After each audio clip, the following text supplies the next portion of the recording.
ফজুসা একাদশের হয়ে ম্যাচের প্রথম গোলটি করে আমি বিস্তারিত দেখতে পারবেন এই ভিডিওর মাধ্যমে। স্কিপ না করে সম্পূর্ণ ভিডিওটি দেখবেন, আশা করি ভালো লাগবে। আসসালামু আলাইকুম এভরিওয়ান, কি অবস্থা সবার? আশা করি সবাই ভালো আছেন। আলহামদুলিল্লাহ আমিও ভালো আছি। ফজুসা একাদশের হয়ে আজকে আমি প্রথম রাউন্ডে ম্যাচ খেলার জন্য চলে গেলাম। বাসুদিয়া যুব সমাজ কর্তৃক আয়োজিত নাইট চাইনিজ বার ফুটবল টুর্নামেন্ট 2025। এটা হচ্ছে আপনার মুন্সিগঞ্জ লৌজং উপজেলা বাসুদিয়া মাদ্রাসা মাঠ। এখন আপনারা যাকে দেখতে পাচ্ছেন ও মূলত আমার ফ্রেন্ড নাজমুল। ও মূলত ভালো খেলে থাকে। নয়াগাঁও একাদশের হয়ে আজকে খেলার জন্য ও চলে আসছে। আজকের প্রথম ম্যাচটি কিছুক্ষণের মধ্যে খেলাটি শুরু হতে যাচ্ছে। বংশবন্ধুর একাদশ ভার্সেস নয়াগাঁও একাদশ। সাদা কালার জার্সি পরিহিত যারা তারা হচ্ছে বংশবন্ধুর একাদশ এবং কালো কালার জার্সি পরিহিত যারা তারা হচ্ছে নয়াগাঁও একাদশ।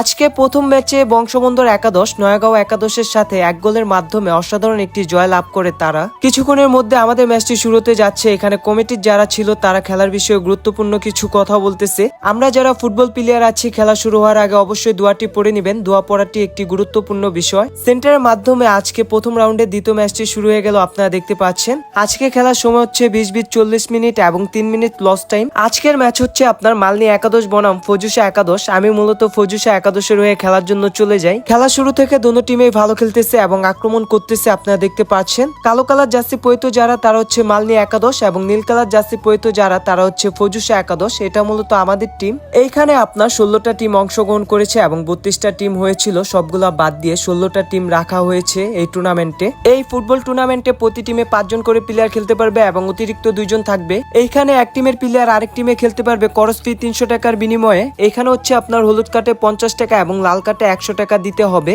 এবং হচ্ছে আপনার থ্রো, হ্যান্ডবল এবং ফাউল এক স্টেপে মারতে হবে। এইখানে প্রতিটা ম্যাচ ডে নাইট হওয়ার কথা ছিল, কিন্তু এখানে মাদ্রাসা হওয়ার কারণে রাত্রে সমস্যা হবে, এই জন্য রাত্রে খেলাটা দিনে নিয়ে আসা হয়েছে। মাঠটি উঁচু নিচু ছিল এবং মাঠের ঘাস অনেক বড় ছিল। এইখানে চাইনিজ বার না দিয়ে ডিগবার দিলে আমার কাছে মনে হয়েছে ভালো হতো, কারণ হচ্ছে এটার আশেপাশে মসজিদ এবং মাদ্রাসা রয়েছে। জোরে বল মারলে মাদ্রাসা এবং মসজিদে গিয়ে লাগে। এইখানে 5 জন করে প্লেয়ার অনেক বেশি হয়ে গিয়েছে এবং এইখানে 4 জন করে প্লেয়ার হলে পারফেক্ট হতো আমার কাছে যেটা মনে হয়েছে। আপনারা যারা এখানে খেলতে গিয়েছেন তারা অবশ্যই কমেন্ট করে জানাবেন এখানে প্লেয়ার সংখ্যা কতজন হলে ভালো হতো। প্রথম হাফে ফজুসা একাদশের হয়ে ম্যাচের প্রথম গোলটি আদায় করে নিয়ে আমি, এবং গোলটি কেমন হয়েছে অবশ্যই কমেন্ট করে জানাবেন। প্রথম হাফে আমরাও ভালো খেলতেছিলাম এবং তারাও ভালো খেলতেছিল। আমরা গোল করার কয়েক মিনিট পরে মূলত তারা দ্বিতীয় গোলটি করে ম্যাচটি সমতায় ফিরিয়ে আনে। মাঠটি ছোট হওয়ার কারণে বেশিরভাগ বল বাইরে চলে যায় এবং আউট হয়ে যায়। এখন আমাদের প্রথম হাফে খেলাটি শেষ হয়ে গেল, আপনারা দেখতে পাচ্ছেন। প্রথম হাফে খেলা শেষে মালনী একাদশ 1 এবং হচ্ছে আপনার ফজুসা একাদশ 1 এক গোলের মাধ্যমে ম্যাচটি সমতায় রয়েছে এবং দেখা যাক দ্বিতীয় হাফে কি হয়।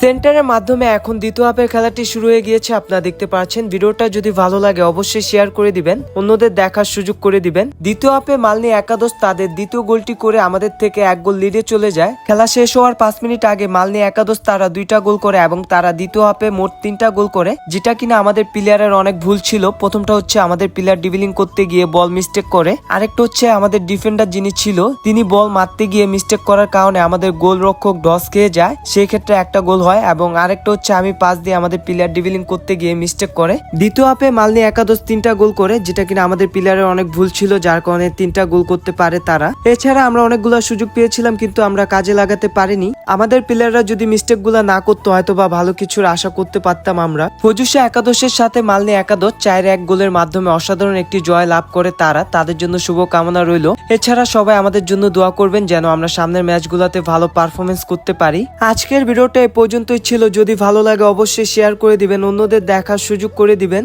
এখন পর্যন্ত যারা যারা আমার পেজটিকে ফলো করেন না অবশ্যই ফলো করে দিবেন। যদি আমার কথাবার্তা আপনাদের খারাপ লাগে অবশ্যই আমাকে মাফ করে দিবেন। সবাই ভালো থাকবেন, সুস্থ থাকবেন। ইনশাআল্লাহ আপনাদের সাথে নতুন কোনো ভিডিওতে দেখা হবে। আল্লাহ হাফেজ।